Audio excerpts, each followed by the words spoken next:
يا رجائي يا رجائي. In Islam, we are taught to dress modestly. We are taught to dress modestly. This modest dressing is not just for the females, it is for the males as well. And we are taught to be of high character, conduct, values, and so on. This modest dress is supposed to calm us. It is supposed to bring about a sense of peace, a sense of equality. Whether you are rich or poor, whether you are fair or dark in complexion, Allah loves you. Remember that. And Allah loves you an unmatched love. It's up to you to reciprocate that. Remember my words. Allah loves you, but do you love Allah? That's the question. People say Allah doesn't love me. If someone says that, it's because they don't love Allah. That's the reason. Allah loves you.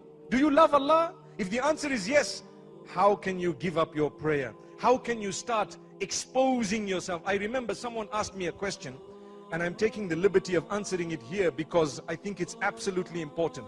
Why would Allah judge? This was the question, right? Why would Allah judge you based on your dress? Why do I need to cover my hair or my legs? Why would Allah actually judge me based on whether my legs are covered or my hair is covered? You see? These are the questions of today. So I said, for the same reason that He would judge you if you prayed or not, if you stole or not, if you did anything else or not. These are rules and regulations. You call yourself a Muslim. What is the meaning of a Muslim? Islam is generally interpreted in two different ways. Coming from Istislam, which means to surrender and to submit. Surrender. Who surrendered? Anyone who wants to call themselves Muslim, it means they have surrendered. If they don't want to surrender, well, stop calling yourself a Muslim. But today they want to say, I'm a Muslim and I won't surrender. It's a different thing if you have a weakness. If you're weak and you know that, look, I'm supposed to be doing this, but I'm weak. Oh Allah, forgive me. Then you're a sinful person, perhaps, or you are struggling to do the right thing. But if you are a defiant person and you say, I'm a Muslim, but who says alcohol is haram? I'm a Muslim. Who says gambling is haram? I'm a Muslim. Who says adultery is haram? If that's the case, please, you can do what you want because you are answerable to Allah, but don't call yourself a Muslim because you have not submitted to Allah. And you want to change the deen. That's what people are trying to do today. They want to change the deen in a way that they will bring about things that are not in the deen into the deen and say it's the deen. And they want to remove things from the deen and say that's the deen. And if you are sticking to the straight and narrow, they will call you an extremist perhaps. May Allah forgive us. May Allah subhanahu wa ta'ala guide us. We need to develop ourselves.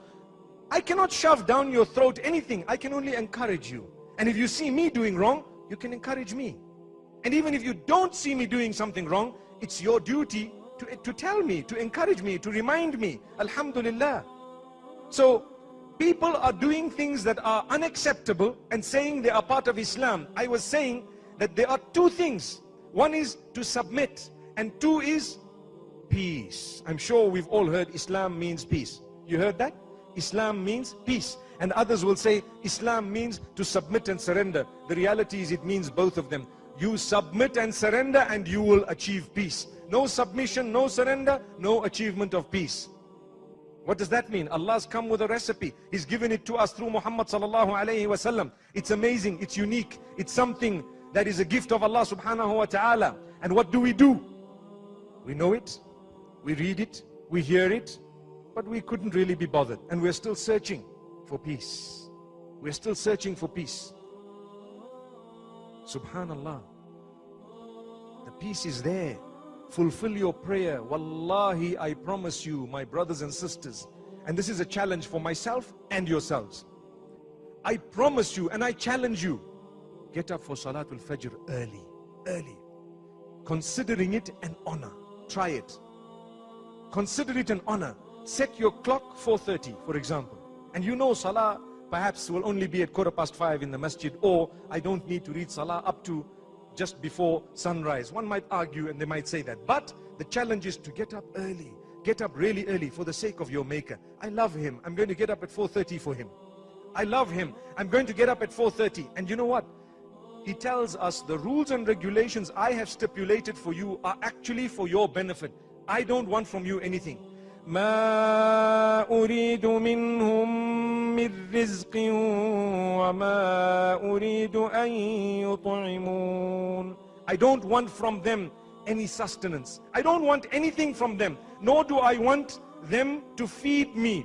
It's not about materialism. Allah says, I don't need your wealth. I don't need that particular food. In fact, إِنَّ اللَّهَ هُوَ الرَّزَّاقُ ذُو الْقُوَّةِ الْمَتِينَ.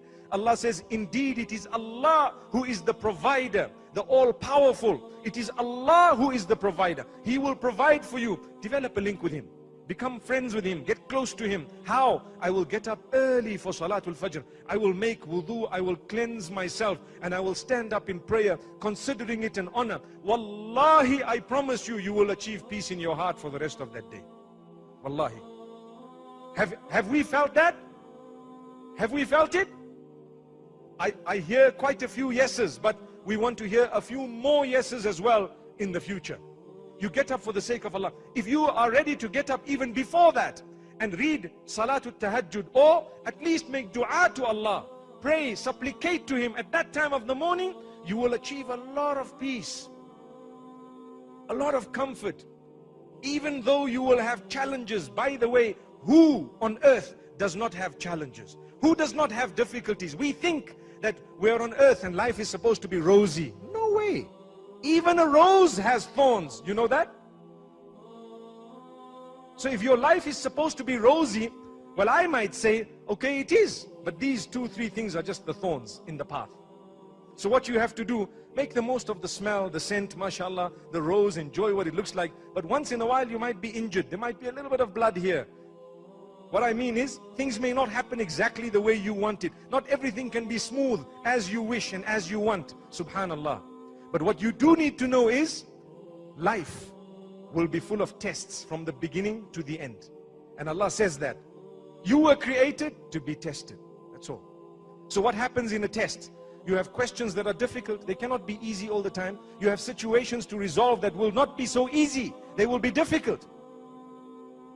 But Allah says, spend a few more years there, and inshallah you will get contentment. عَجَبًا لِأَمْرِ الْمُؤْمِنِ فَإِنَّ أَمْرَهُ كُلَّهُ لَهُ خَيْرٌ.